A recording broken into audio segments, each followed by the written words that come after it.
Amém. Pastor Marco Aurélio, vem cá, pastor. Pastor Marco Aurélio é vizinho nosso aqui de Hortolândia. Tem uma igreja forte, bonita, abençoada, uma igreja em células também.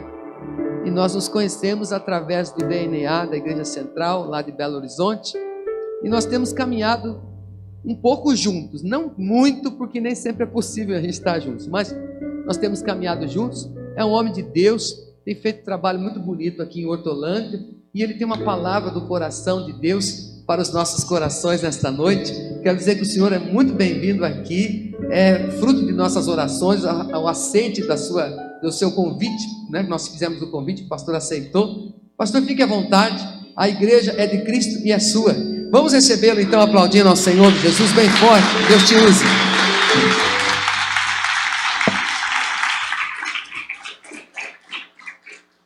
Boa noite, queridos. Paz seja convosco, amém? Pode tomar o teu lugar, por favor.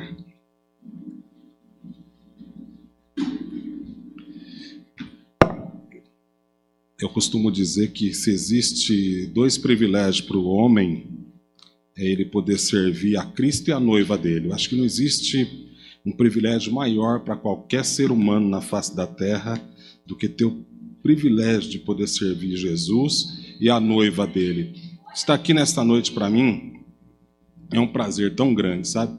Poder estar junto com vocês aqui, poder compartilhar a palavra com vocês, a gente ter um tempo de conhecer mais o que Deus quer com as nossas vidas. Então me sinto muito, muito, muito honrado mesmo de estar com vocês. Nossa igreja aqui, nós somos vizinhos, né? Estamos aqui no Jardim Amanda, bem pertinho de vocês. Nossa igreja, ela iniciou dentro de uma casa de recuperação para dependentes químicos. Casa de recuperação, nós começamos ela em 2003, nós iniciamos a nossa casa de recuperação.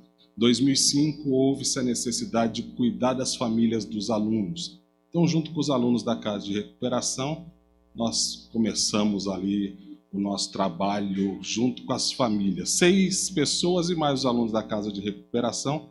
Em 2010, nós vimos uma necessidade da igreja ser bem cuidada, porque eu não tenho dúvida que Deus fez a igreja para ela crescer. Esse é o objetivo do Senhor, que a igreja cresça. Quando eu falo que a igreja cresça, estou falando de uma igreja grande. Eu estou falando de almas se rendendo aos pés do Senhor Jesus, nós saquearmos o inferno, nós podemos levar pessoas para o céu. Esse é o alvo de Deus para o nosso coração.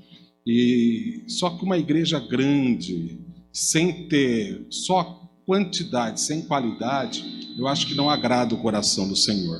Acho que agrada o coração do Senhor é quantidade, sim, mas com qualidade. Por isso, em 2010, nós começamos a trabalhar com grupos pequenos, com células, para nós podermos trazer essa qualidade que só a célula, os grupos pequenos, os grupos na casa pode fazer. Eu não conheço outra estratégia para cuidar bem, ganhar almas e cuidar bem delas, a não ser os grupos pequenos. Vamos para a palavra do Senhor? Gostaria que se você abrisse a sua Bíblia em Gênesis capítulo número 1, verso número 27, diz assim: E Deus criou o homem à sua imagem, a imagem de Deus o criou, homem e mulher os criou.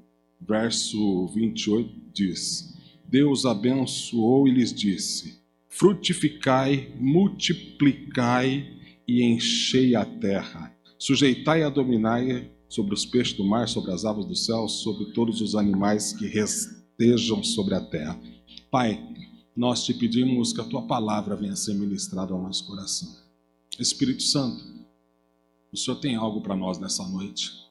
Nós não queremos sair daqui da mesma maneira que nós entramos. Nós sabemos que a sua palavra não depende do pregador, a sua palavra, por suficiente, ela é para poder transformar a nossa vida e fazer aquilo que o Senhor quer. Por isso, palavra viva, palavra rema, venha falar ao nosso coração, em nome de Jesus. Espírito Santo, o Senhor tem liberdade para falar entre nós. Amém. Queridos, eu não sei você quando vê, o tema dessa conferência de vocês, inabaláveis. Se for para resumir, o que seria um crente inabalável? O que você consegue entender por um crente inabalável? Se eu falasse para você, resume em uma palavra, o que é um crente inabalável? O que você resumiria em uma palavra a isso? Qual seria a palavra que você resumiria? Há uma palavra que move o meu coração e me faz ser um crente inabalável, é propósito. Sabe, eu não consigo... O que me move todos os dias é o propósito. Isso é o que me move. O que me faz levantar todos os dias, o que me faz caminhar em Cristo, se chama para mim propósito. O que é propósito para mim? Propósito é o motivo de Deus ter me criado. Por que Deus me criou? Por que eu estou nessa terra? Qual é o motivo de eu me encontrar aqui ainda? No meio de uma pandemia dessa, na onde eu perdi tanta gente querida, e não foi poucos não, foram diversas pessoas que eu amava, pessoas queridas, pessoas próximas, que eu acabei perdendo. Por que Deus levou essas pessoas e não me levou? O que Deus viu? Eu só entendo uma coisa, Ele ainda tem um propósito para mim nessa terra. Ele tem um propósito para nós nessa terra. E qual é o propósito? Sabe o que me entristece? Me entristece é saber que talvez algumas pessoas vão viver nessa terra 70, 80, 90 anos e talvez não vão cumprir o propósito pelo qual Deus criou eles. Essa é uma das minhas maiores preocupações. Já pensou aquele dia nós chegarmos diante do Senhor e Ele falar para nós: Marco, deixei você 70, 80 anos lá. O que você fez desses 80 anos que eu permiti que você estava lá? Você me cumpriu o propósito pelo qual eu fiz você nascer? Que eu fiz você ser gerado, plantei você nessa terra. Para qual motivo que Deus nos colocou aqui? Qual é o propósito disso? Sabe, gente, tudo que nós queremos saber o propósito, a gente tem que voltar no início. Por exemplo, se a gente volta a 1879, se eu não me engano, a gente chega na bancada de Thomas Edison e a gente pergunta para ele: o que é isso? O que você está fazendo? Ele ia responder para nós: uma lâmpada. Eu creio que nós íamos ter que ficar uma semana ali, ele nos explicando o que é lâmpada. A minha pergunta para ele: o que é lâmpada? O que é isso? Para que serve? Qual é o propósito de você estar criando essa lâmpada? Hoje a gente olha, a gente sabe para que ele estava criando. Mas naquela época, ele ia ter que mostrar o lampião. Ó, tá vendo? Vai substituir o lampião, vai vir através de energia elétrica. Eu não ia nem saber o que era aquilo. Se nós voltarmos lá no Éden, chegarmos na bancada de Deus e perguntasse para Deus: Deus, o que é isso? O que é esse monte de barro que o Senhor está amassando aí? Para que o Senhor está criando isso? Qual é o motivo do Senhor criar isso? O que será que Deus ia responder para nós? Será que Deus ia chegar e falar assim: eu estou criando o Marco para ele ser pai do Richard e do William, ele ser um bom pai? Será que seria essa a resposta de Deus para nós? Será que Deus ia virar: estou criando o Marco para ele ser um excelente marido? Será que era essa a resposta que Deus ia dar? E Deus, ele responde isso para nós no verso que nós acabamos de ler. Nós acabamos de ler o verso que ele fala o motivo dele ter criado o homem. E ele diz que o motivo dele ter criado o homem foi para que o homem fosse a imagem dele, e essa imagem se multiplicasse e enchesse toda a terra. Ponto. Esse é o único motivo de Deus ter criado o homem. O motivo principal, o restante, ser um bom pai, ser um bom marido, um bom profissional, é acréscimo. Qualquer pessoa que não cumpre esse propósito está fora do propósito verdadeiro de Deus. Porque qual é o propósito verdadeiro de Deus? Desde que ele criou o homem, ele falou: é multiplicar a minha imagem sobre a terra. Isso é fantástico. Você já imaginou? Era para nós sermos hoje, se for só a população que está aqui hoje, nós estamos falando de cerca de 8 bilhões de pessoas. 8 bilhões, vamos chamar de Jesusinhos. Você já imaginou? 8 bilhões de Jesusinhos? O nosso presidente ser um Jesusinho, o nosso governador ser um Jesusinho, o prefeito da sua cidade aqui de Montemor ser um Jesusinho, os nossos vereadores ser um Jesusinho. Você já imaginou que coisa fantástica? Você chegar numa mecânica e entregar sua chave na mão de um Jesusinho? para ele poder cuidar do seu carro, você chamar um eletricista na sua casa e saber que é um Jesusinho que vai pintar a tua casa, que vai mexer na parte elétrica da tua casa, esse sempre foi o sonho e o propósito de Deus. Lógico que depois de Gênesis capítulo número 3, atrapalhou um pouco, criou-se um obstáculo a partir, mas Deus não desiste dos seus sonhos. Tanto que em Romanos, capítulo número 8, no verso de número 9, ele diz que aquele que ele predestinou, também chamou para serem conforme a imagem do seu filho, para que ele seja o primogênito entre muitos irmãos. O que ele está falando? Ele está falando que essa grande família que ele sonhou lá no começo, ele ainda quer. Ele ainda tem esse desejo dessa grande família. Esse continua sendo o principal propósito de Deus para todo ser humano. E o ser humano que está fora desse propósito, esse ser humano nós precisamos, ele tem que entender que o propósito principal para a vida dele é esse. E era isso que eu gostaria de ministrar no teu coração nesta noite. Porque até Gênesis capítulo número 3, essa formação de Jesusinhos era natural. Adão, um Jesusinho com Eva, a mesma imagem, né? A Bíblia diz que ele formou Adão, a imagem dele, Eva também a mesma imagem. Eles iam se multiplicando, eles iam tendo filhos, iam se multiplicando, e filhos à semelhança de Deus, Jesusinhos. Entra Gênesis capítulo de número 3, o pecado entra. Eu queria que você me acompanhasse na sua Bíblia, Gênesis capítulo número 5, verso 3. Gênesis 5, a partir do verso de número 3, só vou ler o verso 3 na verdade. Gênesis 5:3 diz assim: Adão viveu 130 anos e gerou um filho à sua imagem.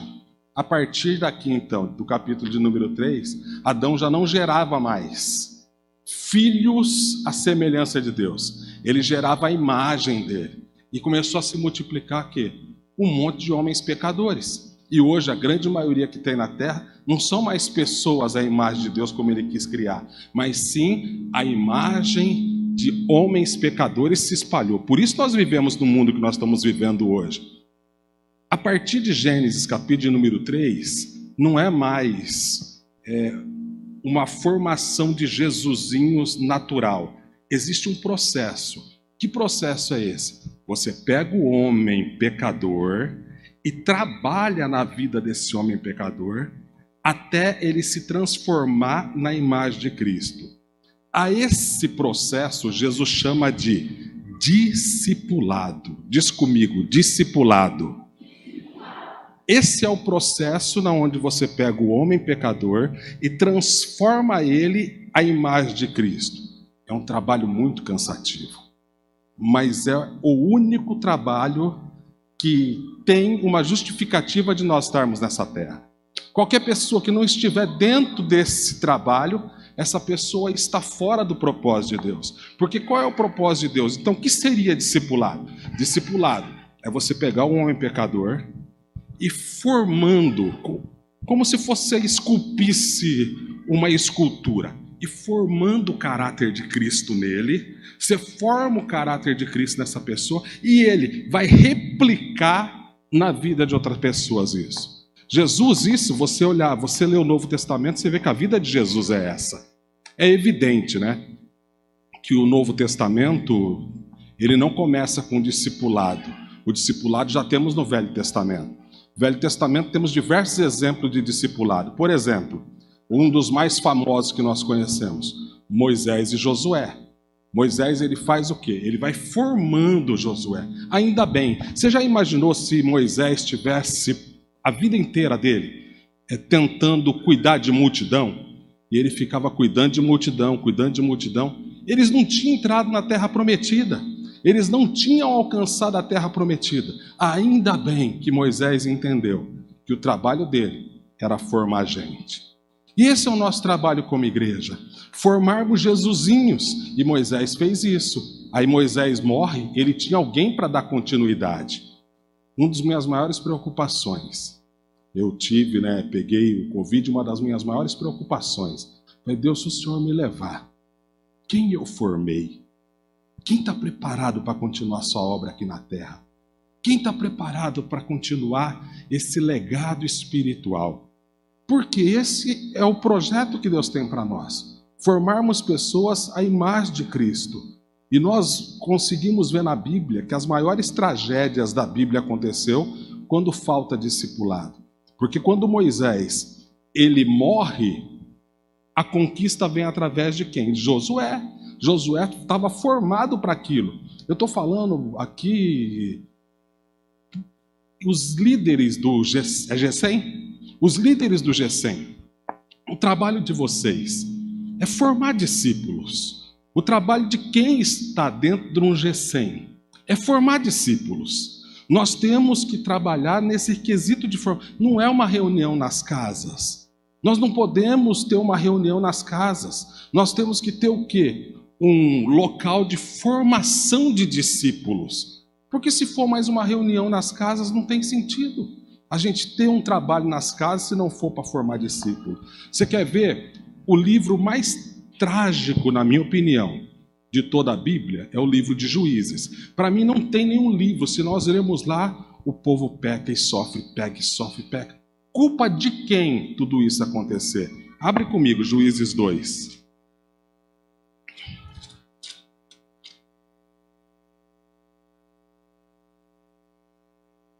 Juízes, capítulo de número 2, a partir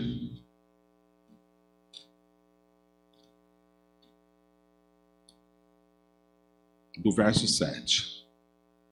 O povo cultuou o Senhor durante toda a vida de Josué e dos anciãos que sobrevieram e a ele que haviam visto as grandes feitos que o Senhor havia realizado em favor de Israel. Vou ler de novo. O povo cultuou o Senhor durante toda a vida de Josué e dos líderes que vieram junto com eles. Você consegue ver que aconteceu um problema aqui? Se nós olharmos no versículo de número 8, diz assim: Josué morreu. Versículo 10. Depois que Josué e aqueles líderes morreram, verso 10 diz: aquela geração foi reunida a seus pais. Surgiu outra geração que não conhecia o Senhor nem o que ele havia feito por Israel. Então os israelitas fizeram o que era mal aos olhos do Senhor. Verso 12. Abandonaram o Senhor. O que aconteceu aqui? E se você continuar lendo a história, você vai ver o seguinte: que surge um tal de Eude, e ele serve a Deus. Eude morre, a nação volta a viver em pecado. Surge uma tal de Débora, Jefité, Sansão, surge os juízes, e nesse juiz, enquanto eles viviam, a nação prosperava. Eles morriam, por quê? Porque eles não aprenderam a formar discípulos. Sabe quem é a culpa daquela tragédia toda que aconteceu no livro de Juízes? Os líderes que Josué formou. Por que os líderes que Josué formou? Porque eles não formaram discípulos. Josué aprendeu com Moisés: eu tenho que formar discípulo, senão eu não vou cumprir o propósito de Deus. Os líderes pararam. A maior tragédia aconteceu em todo o livro, porque aquelas pessoas pararam de formar discípulos. Ao ponto que, quando Samuel, ele nasce, né, Samuel, o último juiz, Samuel começa a ser cuidado por Eli, e ele entende, porque ele vê o sofrimento do povo. Ele falou: eu não vou cometer o mesmo erro, eu vou ter que fazer discípulo. E ele começa a fazer discípulo. Para você ter ideia, ele faz uma escola de profetas, uma escola de discípulos. Samuel, ele cria uma escola para formar discípulos, porque ele entende que esse é o caminho, é a formação de discípulos. E ele sofreu muito. Aqui eu quero falar mais uma vez com os líderes de Gesem. Samuel ficou investindo na vida de 2 filhos dele para tomar o lugar dele, formar como discípulos. Os 2 filhos dele decepcionou ele. Se Samuel hoje fosse um líder de Gesem hoje, talvez Samuel tinha fechado o Gesem dele. Talvez Samuel, não, esse negócio não serve não. Eu investi na vida deles e eles fracassaram. Viviam em pecado. Não tá. Aí sabe o que ele faz? Ele olha para Saul e fala: agora eu vou investir nele. 40 anos investindo para formar um discípulo na célula dele. Saul decepciona ele. 40 anos. Talvez qualquer um de nós, porque eu costumo dizer, eu sou líder de célula, amo a minha célula, eu sou apaixonado pela minha célula. Eu costumo dizer que as pessoas mais importantes numa igreja, eu falo na Novo Nascimento, eu peço para os líderes de célula levantar, falei, por favor, os líderes de célula fiquem de pé. As pessoas mais importantes dentro da igreja são vocês, não sou eu. Vocês são as pessoas mais importantes, eu falo para eles. Por quê? Porque é o trabalho deles fazer discípulos. E eu, como líder de célula, talvez no lugar de Samuel, eu tinha fechado a minha célula. Eu tinha fechado o meu G100. Você já imaginou investir a vida inteira em 2 discípulos e não dar resultado? Depois ficar 40 anos e trabalhando com Saul e não deu resultado? Ainda bem que esse homem continuou com essa formação de discípulo, porque logo em seguida surge Davi. Eu não sei como é que vocês estão, mas eu estou vendo tantas células hoje desistindo, porque surgem os filhos de Samuel, surgem Saul na célula, e eles não esperam chegar Davi, porque daqui a pouquinho Davi vai chegar. E aí você vê Davi saqueando o inferno, Davi fazendo a diferença. E você tem que esperar, porque Davi chega. Daqui a pouquinho tem um Davi chegando. Você já imaginou a sua célula formar um Davi que vai mudar a história de Montemor, vai mudar a história dos bairros aqui? Que fantástico! Porque você resolveu esperar. Em toda a Bíblia nós vemos a formação de discípulo como centro. Quando nós vamos para o Novo Testamento, se nós chegarmos lá, Jesus não foi o primeiro a formar discípulos. João Batista já tinha os discípulos dele. Paulo tinha 20 anos, Jesus tinha 30 quando começou o ministério, Paulo tinha 20. Paulo já estava sentado aos pés de Gamaliel, sendo discipulado por Gamaliel. Mas Jesus, ele trouxe um outro nível de discipulado. Por que Jesus ele veio nessa terra? Principalmente para nos ensinar a fazer discípulo. Vou explicar de novo, tá? O que é fazer discípulo? Você pegar um homem pecador, ganhar ele, cuidar dele, que eu chamo de consolidar, que é levar até as águas do batismo. Depois eu começo um processo de treinamento dele, que é forjar o caráter de Cristo na vida dele. Depois eu envio ele para que ele comece esse processo na vida de outra pessoa. Isso é discipulado. Foi esse discipulado que Jesus ensinou. Ganhar almas, cuidar bem delas, fazer discípulos que vão formar outros discípulos. Esse processo que Jesus, ele, depois dá uma olhadinha na sua Bíblia, estuda os evangelhos com atenção. 33% do tempo de Jesus foi cuidando de multidão. Vem cá, tem demônio? Vamos expulsar. Tem que curar? Vamos curar. 33%. 66% do ministério de Jesus foi cuidando de 12. Ele tinha que formar aqueles homens. Por que ele tinha que formar aqueles homens? Essa era a preocupação de Jesus. Deixa eu fazer uma pergunta para você. Imagina só que Jesus fica os 3 anos de ministério dele, curando demônio, expulsando demônio, curando enfermo. Imagina só, Jesus nessa vida só pregando. Não, prego, e prego para não sei quem, e vou, e não forma nenhum discípulo. O que aconteceria na cruz? Jesus morre e não tinha um discípulo formado. Acabou tudo. Não tem mais existência. Nós não estaríamos aqui hoje. Graças a Deus que Jesus não pensou em multidão. Jesus pensou em formar discípulos. E uma das minhas preocupações com os grupos de G100, com os grupos pequenos, com as células, é células que investem em multidão. Sabe o que eu falo para os líderes da minha célula? A pior célula que tem é aquela célula que chega para mim e fala: como é que está a sua célula? Minha célula está bombando.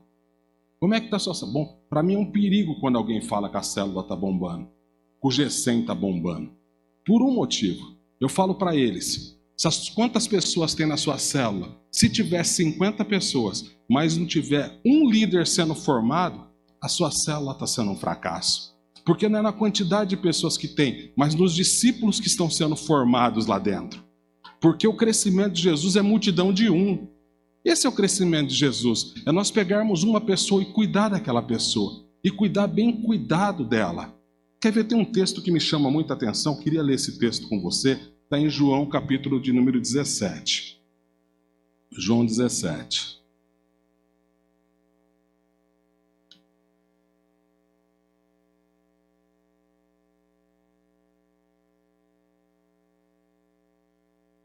João capítulo de número 17, João do 13 ao 17 é algo que a gente tem que ler com uma atenção muito grande, porque ele pega quase metade do evangelho de João, e isso tudo é na quinta-feira à noite antes dele morrer. João 13, 14, 15, 16, 17 é na quinta noite.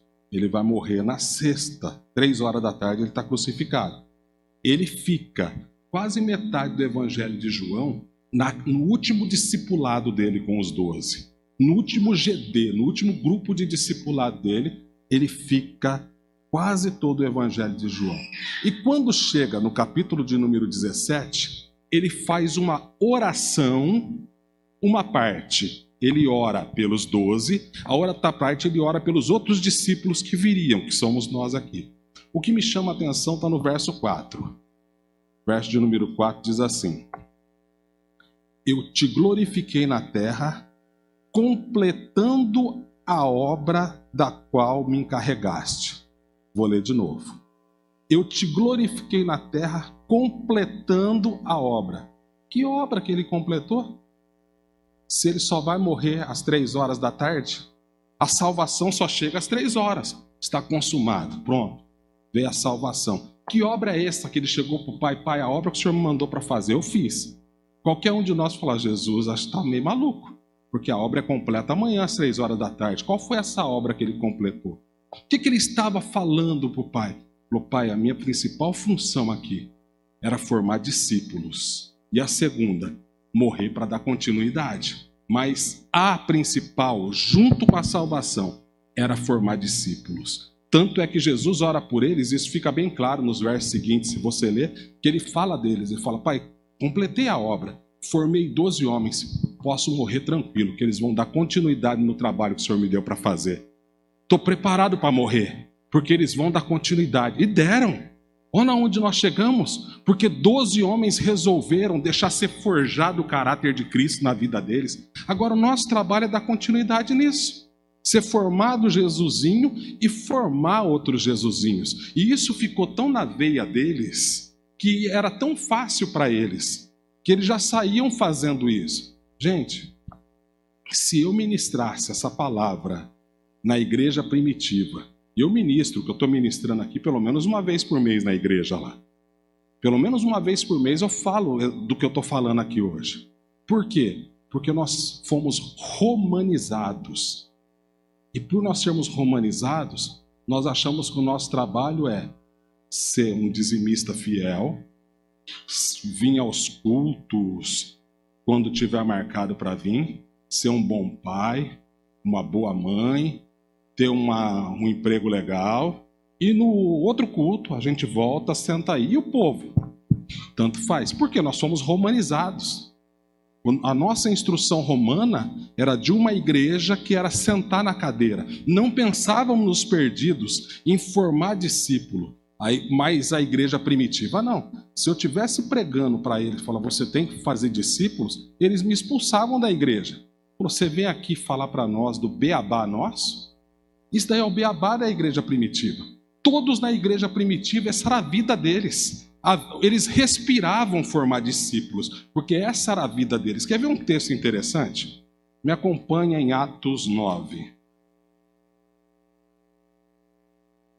Atos 9.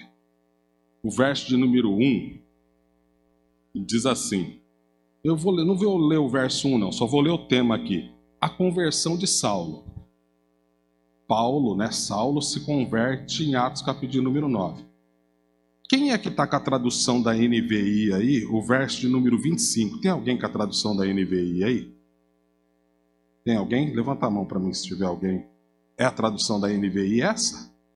Foi o verso de número 25. Ah, tá. Olha o que já está escrito ali. Lembra que ele acabou de se converter. Logo na sequência. Paulo, um novo convertido que dava trabalho pra caramba. Todo mundo queria matar ele. Tiveram que fazer ele descer num cesto. Olha o que esse versículo diz. Mas os seus discípulos. Um novo convertido já tinha discípulo. Novo convertido. Mas ele sabia que a função dele era fazer discípulo. Ele não estava na igreja há 10 anos para fazer discípulo. Ele era o novo convertido que acabou de chegar na igreja, mas ele já sabia que ele tinha que fazer discípulos. Todo mundo na igreja tinha que fazer. A papinha que dava para a igreja primitiva, um bebezinho na fé, sua função principal, fazer discípulos. Todos dentro da igreja sabiam que a função deles era fazer discípulos. A vida deles era fazer discípulos. Esse era o centro da vida deles. Era o propósito da vida deles, fazer discípulos. O coração deles batia para fazer discípulos. Depois tinha as outras coisas que eles faziam. Excelentes pais, dizimistas fiéis, excelente marido, tudo isso. Mas o principal para eles, eu sei que a minha vida aqui na terra, a minha função principal, ela é fazer discípulos. E nós temos que ter esse entendimento, porque senão nós nunca vamos conseguir encher essa terra de Jesusinhos, que é o propósito principal nosso.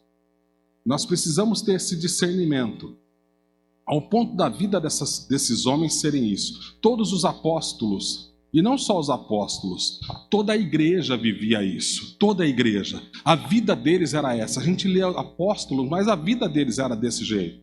Deixa eu encerrar essa mensagem lendo um texto para você. 2 Timóteo.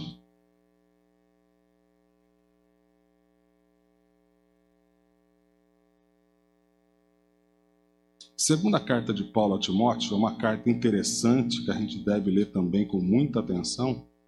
Eu queria que vocês imaginassem alguém chegar em você e falar, ó, você vai morrer daqui a alguns dias.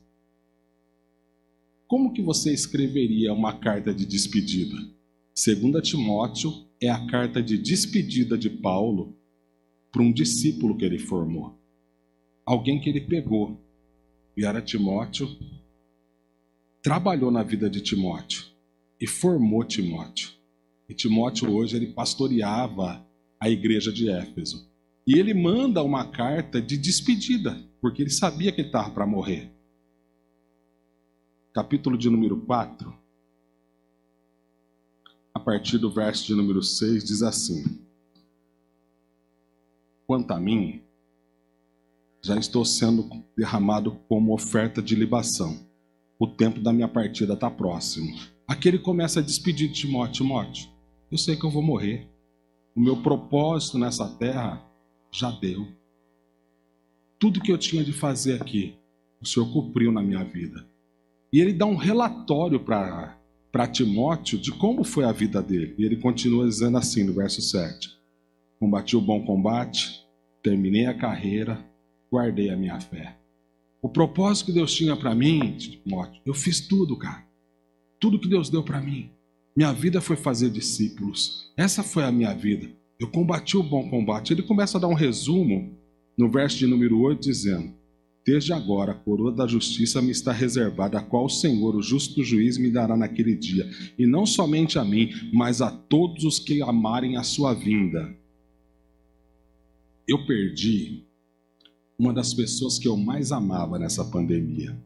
Uma das pessoas que eu mais amava eu perdi nessa pandemia. E sabe qual que é o meu trabalho? Eu amanheço mais animado todos os dias, porque eu sei que eu só vou encontrar com ela o mais rápido possível quando a quantidade de salvos se formarem.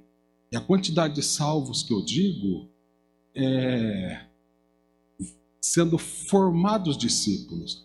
Nós nos enganamos muito, porque talvez próximo domingo tem um apelo aqui na frente. Alguém quer aceitar Jesus e a pessoa sai lá da frente, lá do fundo, vem aqui e aceita Jesus como seu Salvador. Nós temos que fazer uma festa muito grande, mas muitas vezes nós vamos lá e mais uma alma para Jesus. Vírgula. Porque se não tiver o cuidado do G100 com ela, se não tiver o cuidado de abraçar ela, ela vai se perder. Vai ser mais alguém que está se... Aí que entra o G100, o amor, o cuidado com essa vida, a consolidação dela, o amparo dela. Porque na segunda-feira vão chamar para as drogas. O amante, a amante vai ligar para ela, tentando... Aí entra esse cuidado de cuidar daquela vida bem cuidada. Levar ela para o batismo, começar a esculpir o caráter de Cristo nela, até formar um Jesusinho nela. E não só isso, porque a maioria pensa que é aqui que termina o discipulado. Não, ela tem que sair daqui tendo a certeza que ela tem que fazer isso na vida de outro. Esse processo ela precisa fazer na vida de outro, senão não é discipulado, é religiosidade. Se você formar alguém, a imagem de Cristo, essa pessoa sentar na cadeira e não formar alguém, nós não estamos formando discípulo, nós estamos formando um religioso. A diferença de um religioso e de um discípulo é que ele forma outro discípulo. Ele é apaixonado por alma, ele vai ganhar alma, ele vai cuidar bem daquela alma, porque nós temos que tomar alguns cuidados, porque talvez em vez de nós formarmos discípulos, nós estamos formando religiosos. Discípulos têm paixão por almas. Dá uma olhadinha nesse homem aqui que era um discípulo. Ele diz assim, que eu cumpri, a coroa da justiça está lá, Deus já me deu ela, está reservada para mim, e ele fala assim para ele, verso 9, procura vir logo, Timóteo, porque a minha saúde não está boa. Acho que eu não aguento muito tempo. Vem logo. Verso de número 10, ele começa a dar um relatório dos discípulos que ele formou na célula dele, no GECEM dele. Ele diz assim, pois Demas, por amar esse mundo, abandonou-me e partiu para Tessalônica. Sabe o que ele está falando aqui? Ele falou, Timóteo, você acredita? Demas chegou aqui com a família destruída, família arrebentada. Eu peguei Demas, cuidei bem dele, levei ele para o batismo, fiz dele um discípulo. Sabe o que aconteceu? Está lá em Tessalônica vivendo uma vida de pecado. Talvez, se nós estivéssemos no GECEM de Paulo, nós olharíamos para Demas e fecharíamos o nosso GECEM. Esse negócio não dá certo. Investi tanto em Demas, ele saiu do meu GECEM falando mal de mim. Mudou, foi para o outro GECEM. E está lá no outro GECEM, lá falando mal de mim. Esse negócio de GECEM não dá certo, não. Esse negócio de fazer discípulo não dá certo, não. Eu vou fechar esse GECEM aqui. Vou chegar para o pastor e falar para ele, pastor, ó, esse negócio não dá certo, não. Investi tanto na vida de Demas, para ele sair daqui e viver uma vida de pecado. Aí ele continua fazendo um relatório, dizendo assim, ele partiu para Tessalônica, Crescente foi para Galácia. Aí ele fala para, ele chega para Timóteo, Timóteo, vale a pena cuidar de gente, porque você lembra de Crescente? Chegou aqui no nosso GECEM rebentado, você lembra do jeito que ele chegou? Nas drogas, destruído, nós pegamos a vida dele, cuidamos bem dele, fizemos dele um discípulo. Hoje ele está lá na Galácia, transformando aquela cidade, aquela região, mudando a história de tanta gente lá. Querido, vale a pena cuidar de almas, vale a pena ganhar almas, vale a pena você se sacrificar por almas, vale a pena você se sacrificar para fazer discípulos. Não existe nada mais fantástico do que nós vamos, domingo que vem, eu estou consagrando 4 pastores na igreja. Um desses pastores que eu vou consagrar na igreja morava lá a esposa morava no Campos Elíseos, em Campinas, e vinha na nossa igreja. Saía de lá e vinha na igreja. Aí ele pegou e falou para ela, você está indo lá por causa do pastor. Você está indo lá por causa... A hora que ele viu esse barrigão, ele falou, não tem nada a ver com o pastor. Você pode estar indo lá por outra coisa, mas por causa do pastor não é. Aí ele já pegou e já mudou a cabeça dele. Ela chegava na casa dele, ela chegava lá, as roupas dela estavam tudo queimadas, essa moça. Essa moça chegava na casa, ela saía para a igreja, quando ela voltava, as roupas dela estavam toda queimada, toda destruída. Ela ligava chorando para minha esposa, falou, não sei o que fazer. Falei, procura uma igreja aí perto. Ela falou, eu tento, mas não consigo. Eu falei, eu vou marcar um almoço com esse cara. Aí fui lá. Marquei um almoço com ele. Falei, nós temos um retiro, rapaz. Eu quero que você passe por esse retiro. Você não sabe a mulher que você tem na tua casa. Você tem que tomar vergonha na tua cara. Num restaurante, conversando com ele. Falei, você vai passar por esse retiro. Esse moço foi, passou pelo retiro. Desse retiro, aceitou Jesus, foi batizado, desceu e vou ungir ele a pastor daqui a pouco, no próximo domingo. Estou lá ungindo ele a pastor. Vai ser ungido a pastor, um cara que acaba... Por quê? Trabalho de discipulado. Hoje ele pastoreia já uma igreja em Santana do Jacaré, no sul de Minas. Ele já é nosso pastor, ele e a esposa. Os dois pastoreiam lá. Mas o que foi isso? Foi um trabalho de discipulado que foi feito. O outro, eu tinha que buscar ele na biqueira. Não foi uma, não foi duas, foi diversas vezes que eu tinha que buscar ele na biqueira. Eu não aguento mais, eu vou largar. Eu falei, não larga não, filha. Espera um pouquinho que Jesus vai fazer a obra. E trabalhando. Hoje vai ser consagrado lá, pastor dos nossos jovens. Vai ser consagrado daqui, sem ser nesse próximo domingo, no outro. Por quê? Porque resolveu deixar ser moldado e achou alguém que acreditava nele. Achou alguém e isso passou o quê? Estava lá na biqueira. Depois foi um líder de célula, nosso supervisor e agora um pastor. Porque achou alguém que acreditava que o discipulado dá certo. Sabe, se eu sair daqui hoje e pelo menos 2 pessoas aqui dentro entender que o nosso trabalho principal é discipulado, para mim já está excelente.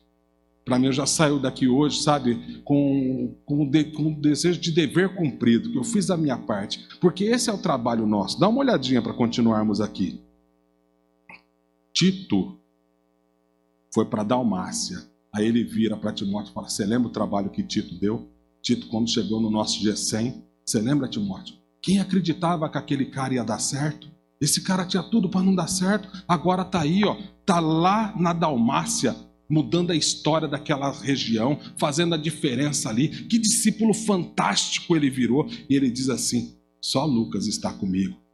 Você lembra de Lucas? Saiu fazendo uma pesquisa para Teófilo.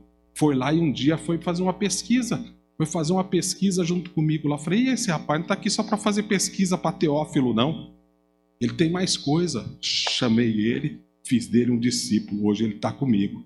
Se não fosse Paulo ter discipulado Lucas, nós não tínhamos hoje o Evangelho segundo Lucas, nem o livro de Atos nós não tínhamos hoje. Mas Paulo pegou esse menino e formou ele um discípulo. E aí Paulo, na sua carta de despedida, ele fala, até hoje ele está caminhando do meu lado. E ele continua dizendo, toma Marcos e traz comigo, porque é muito útil para o ministério. Ele fala assim, e Marcos, a briga que eu tive com Barnabé por causa dele, mas valeu a pena, porque hoje está lá um discípulo de excelência e me faz falta. Traz ele aqui. Ele diz assim no verso de número 12, mandei Tiquico para Éfeso. Ele fala, e esse Tiquico?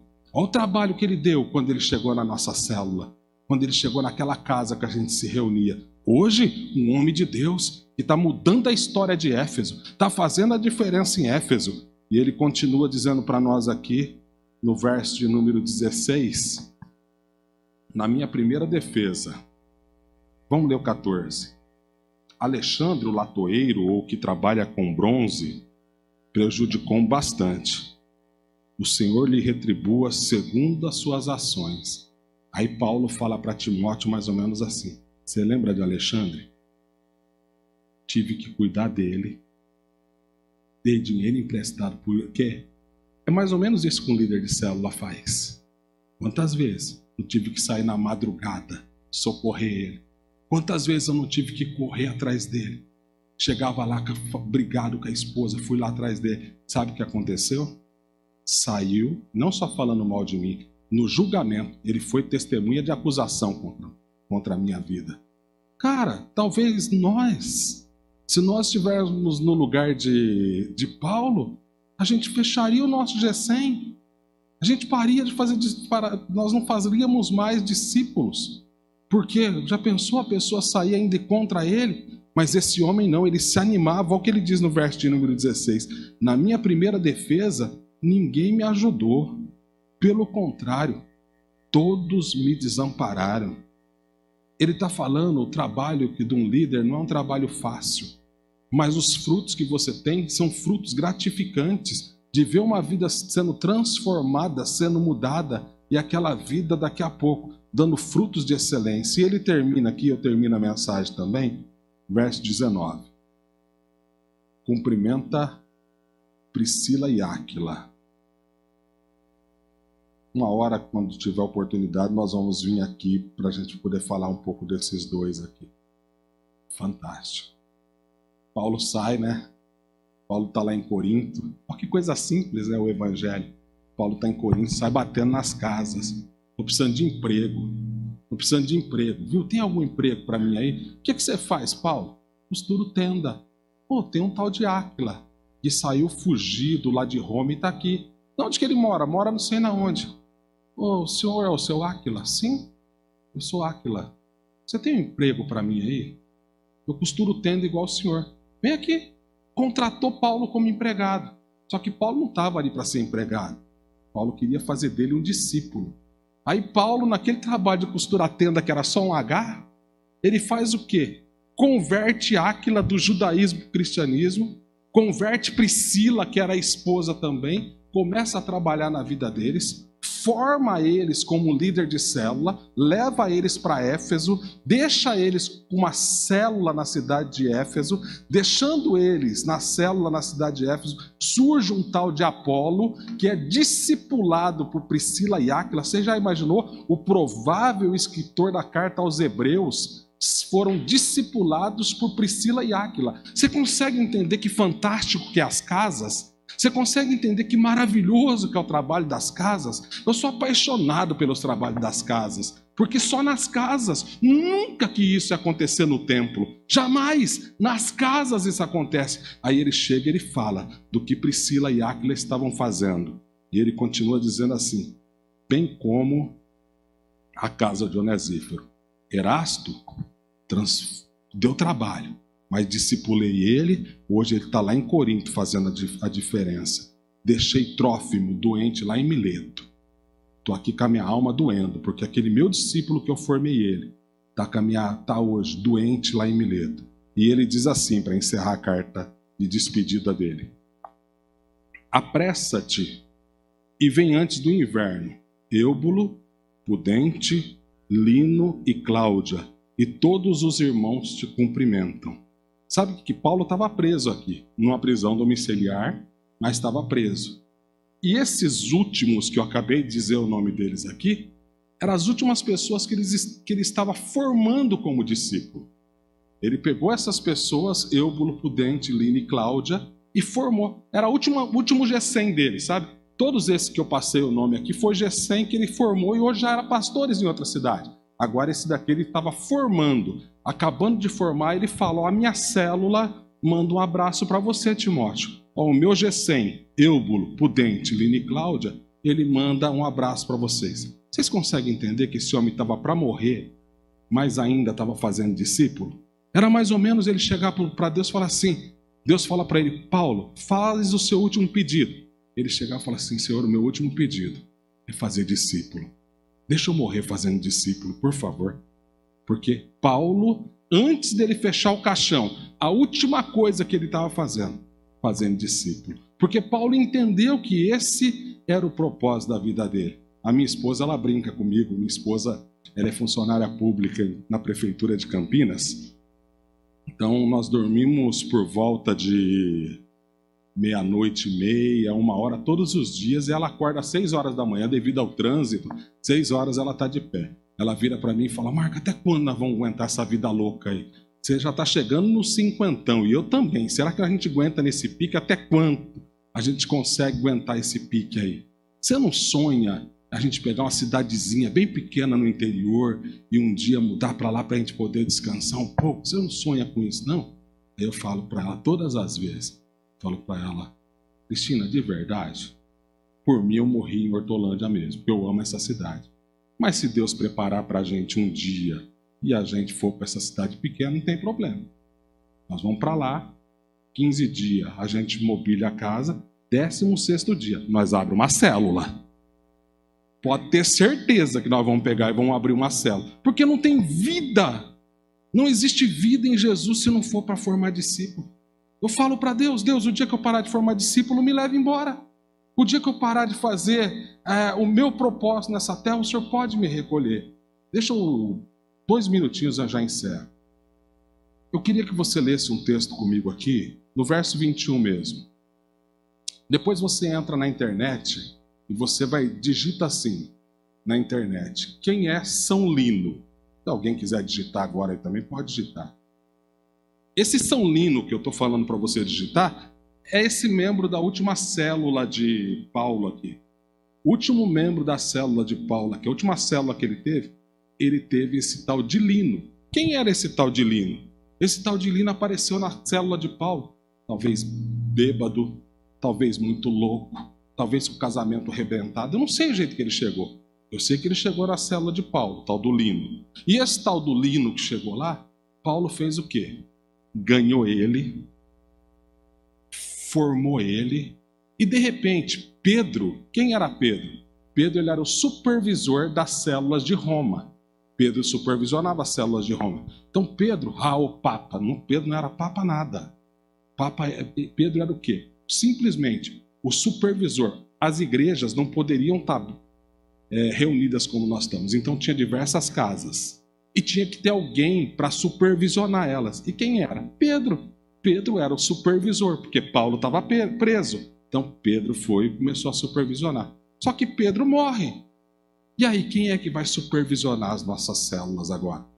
Quem são essas pessoas que vão supervisionar a nossa célula? Tem alguém preparado para supervisionar a nossa célula aqui? Aí um chega e fala assim, o Paulo, dentro da prisão, falou, na minha célula tem um que formou. Lá agora é líder da célula. E como é que ele é? Um líder de excelência. Será que ele pode supervisionar as células aqui em Roma a partir de agora? Eu acho que ele tem toda a capacidade para isso. Aí colocaram lá. Chama o Lino lá para nós, que agora ele vai ser o supervisor daqui. Quem digitou aí já viu. O segundo Papa é o tal do São Lino. Pedro é o primeiro, a Igreja Católica é o segundo, é o tal do São Lino. Hoje colocaram o Papa Móvel, colocaram o Vaticano, mas nada.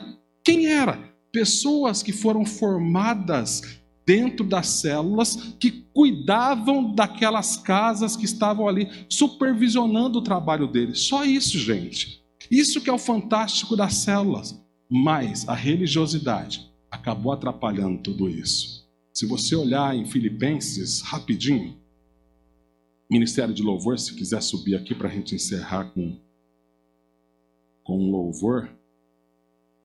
Filipenses, capítulo de número 4, verso de número 3.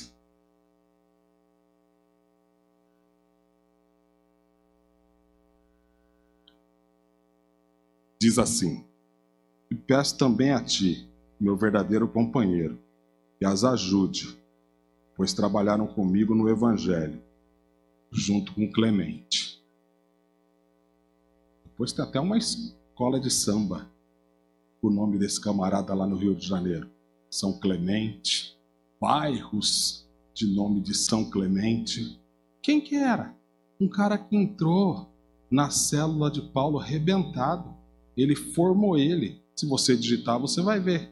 O quarto Papa é esse tal de Clemente aqui. Quem era? Membro de um G100. Membro de um G100, chegou lá com a vida toda arrebentada. Alguém ganhou ele, cuidou bem dele, levou para o batismo, formou o caráter de Cristo na vida dele, esculpiu o caráter de Cristo e falou: a partir de agora, você passa a liderar esse G100, deixa comigo. E ele começou a liderar o G100 ali em Roma. Ele passa a liderar o G100 em Roma, aí de repente morre o outro Papa que vem depois de Lino. E agora, quem vai assumir isso daqui tudo? Porque o que eles faziam? Depois você entra na internet e digita assim: a carta de Clemente à igreja aos Coríntios. Está até hoje na internet essa carta. Tem na internet, você consegue localizar a carta que Clemente escreve. E ele escreve falando que ele vê Pedro e Paulo sendo mortos. Ele vê Paulo sendo decapitado. Ele vê Pedro sendo crucificado de cabeça para baixo. Ele enxerga tudo isso. Aí um dia fala assim, o primeiro supervisor daqui morreu de cabeça para baixo. O outro não deu tempo nem de tomar o lugar de supervisor, cortaram a cabeça dele. O tal do Lino foi colocado fogo nele, com uma tocha no jardim de Nero ali. Colocaram fogo. E todos os crentes, todo mundo que assume como supervisor aqui, os caras matam. Você está disposto a isso? Aí Clemente fala: pode colocar o meu nome aí. Eu vou liderar essa supervisão aí. Mas você vai morrer, cara. Tô nem aí para morrer. Porque eu sei que o meu trabalho é ganhar almas, cuidar bem dessas almas, fazer deles discípulos, formadores de discípulos. Você vai ser jogado nas arenas de Roma. Vão comer os seus filhos, os leões. Sabe, gente, uma das minhas maiores preocupações é essa. Se uma boa parte da igreja não voltou mais para a igreja depois da pandemia, o que será desse povo se um dia tiver que ser jogado na arena com os leões? O que vai ser, gente? Se algum dia chegar como chegava neles, nega o seu Deus, senão nós vamos mandar os leões comer seus filhos. Eles não negavam. Você vai deixar tudo, nós vamos meter fogo em você lá no... Você vai ser mais uma tocha no jardim de Nero. Coloca fogo em você, dos seus filhos do lado. Vamos colocar fogo nos seus filhos e em você. Pôr fogo para você negar Jesus. Pode pôr fogo em mim. Que o meu trabalho é ganhar almas, cuidar bem dessas almas, fazer discípulos formadores de discípulos. Que igreja que eu estou formando? Que célula que eu estou liderando? Será que na minha célula eu estou formando pessoas que têm esse entendimento na minha célula? Pessoas que estão dispostas a pagar esse preço? Pessoas que abandonaram o Senhor por causa de um desemprego numa pandemia. Talvez perdeu alguém nessa pandemia. Quem é o tipo de crente que nós estamos formando nessa situação que nós estamos vivendo? Vou deixar o ministério de louvor cantar um louvor para nós. Se coloque de pé. Posso orar por eles, querido? Se coloque de pé. Nós vamos estar louvando ao Senhor junto com eles. O louvor que eles escolherem aí. E depois eu quero orar por vocês.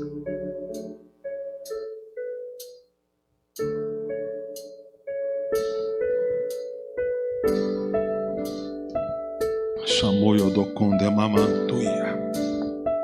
Ele mahachore candresh. Ele candaramanagasubia. De que eu do choro moio de que manacastos. Remanda la chore mamamantuia. Que nebia soio do conde remandaragalas. E é nefasto moia. Oh Espírito, Espírito Santo, Espírito Santo, e monde andere roias, Espírito, Espírito, Espírito, que ande sévio no coio do moi ande vaz, Espírito. Na batalha permaneceremos em fé. Se erguerem contra nós, não seremos abalados. Essa igreja que nós sonhamos, uma igreja que não se abala, uma igreja que cumpre o teu propósito, uma igreja que viva a tua essência. Levanta esta igreja em nosso meio. Oh! Ei! Ei, Espírito! A esperança nasce como luz. Deus é por nós, Ele é o bem. É nisso que nós cremos.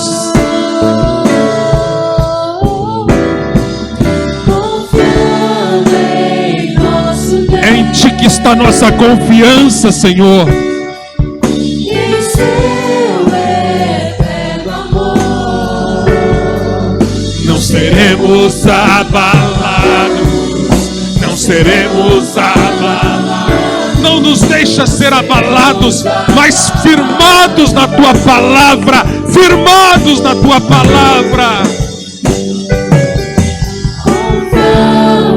Ei, ramando eu suia, te remanda la suia. Ei, não seremos abalados, não seremos abalados, não seremos oh.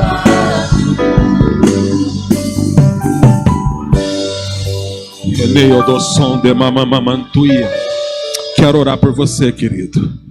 Somoyonde candere manda la sopia.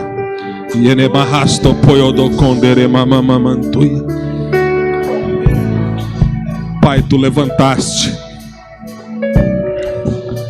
a igreja do Evangelho Quadrangular para fazer a diferença nessa terra.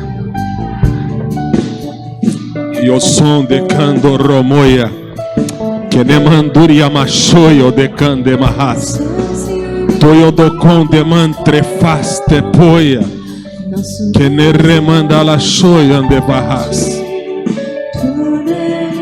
amandereche.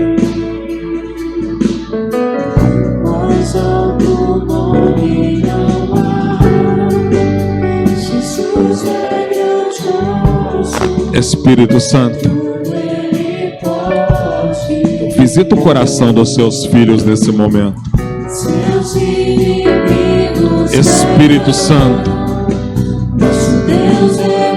visita o coração de cada um deles agora.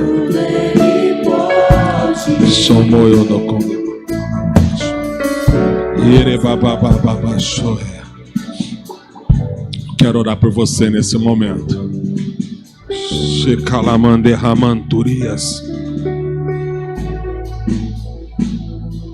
Sabe o que eu fico imaginando? O Senhor levantando. Eu fico imaginando já Deus levantar aqui no... É Jardim Paulista aqui? É Paulista? Pensou Deus levantar no Jardim Paulista aqui umas 10 Amy Macpherson? Já imaginou? 10 Amy Semple Macpherson, Deus levantar aqui no Jardim Montemor, os demônios de Montemor saiam em retirada, batem de uma vez por todas. Mas essas Amy Semple Macpherson, elas só vão surgir do seu G100. Elas estão dentro do seu G100. Elas estão lá dentro dele. Elas já estão. Senhor, em nome de Jesus, Espírito Santo, não é por quem pregou, mas pela tua palavra. É a tua palavra. Traz esse propósito no coração de cada um daqueles que estão aqui hoje, em nome de Jesus. O propósito de ser apaixonados por almas, homens e mulheres apaixonados por almas, homens e mulheres que têm esse entendimento que o nosso principal trabalho nessa terra é ganhar almas, cuidar bem dessas almas e fazer delas discípulos que vão formar outros discípulos. Senhor, em nome de Jesus, Espírito Santo, sopra no coração de cada um esse desejo, essa paixão por almas, essa paixão por cuidar de vidas, essa paixão por formar discípulos. Sopra, Espírito, no coração dos teus filhos, incendeia o coração dos seus filhos desse desejo. Pai, faça levantar desse G100, Senhor, pessoas que vão mudar a história desse bairro, pessoas que vão mudar a história de Montemor, pessoas, Senhor Deus, que o Senhor vai fazer a diferença na vida deles. Ele manda ramandechoia, que ne mandou ropoio de vaz, e ele cheia, somoio do conde mantuia. Oh, Espírito, queima o coração deles agora, queima esse coração, queima o coração dos seus filhos. Sopra, Espírito, sopra, Espírito, sopra, Espírito, Espírito, sopra essa paixão, Espírito. Só tu, Espírito, pode levantar homens e mulheres apaixonados pelo propósito. Só tu, Espírito. Oh, esse é o clamor do nosso coração, esse é o desejo do meu coração. Senhor, faz de novo, faz de novo, faz de novo. O que o Senhor fez lá em Pentecostes, faz de novo. Uma paixão por almas, um desejo por almas, faz de novo. O que o Senhor fez lá em São João da Boa Vista, quando o Senhor começou essa igreja, lá em 1951, faz de novo, faz de novo, faz de novo, faz de novo. Espírito, o que o Senhor fez na vida de MC Paul McPherson, faz de novo, faz de novo, faz de novo, faz de novo. Tira mamantuia. Uou! Faz de novo, Espírito. Pede para Ele, clama, fala para Ele, faz na minha vida, faz na minha vida, faz na minha vida. Pede para Ele fazer na sua vida. Faz na minha vida, faz de novo,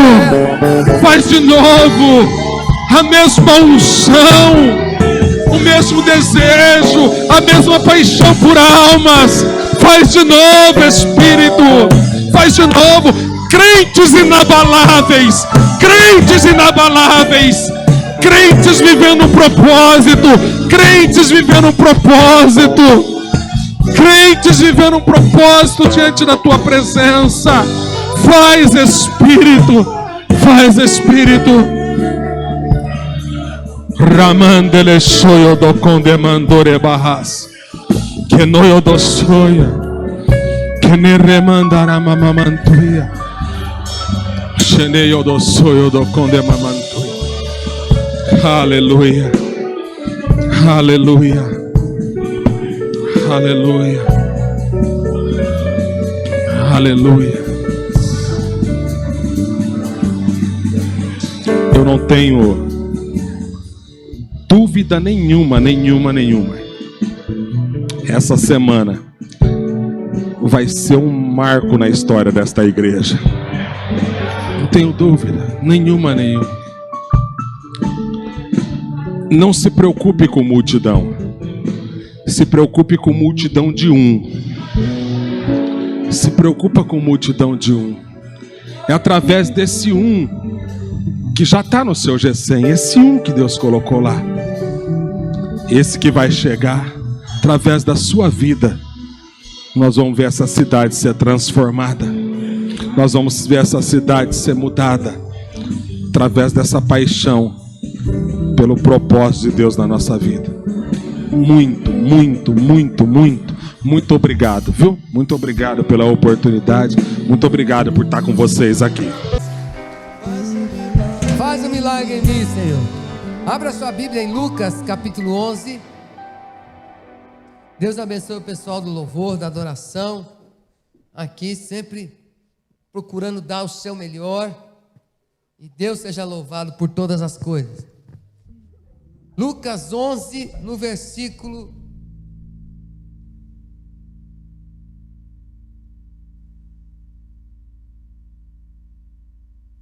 de número 21, Lucas 11, 21.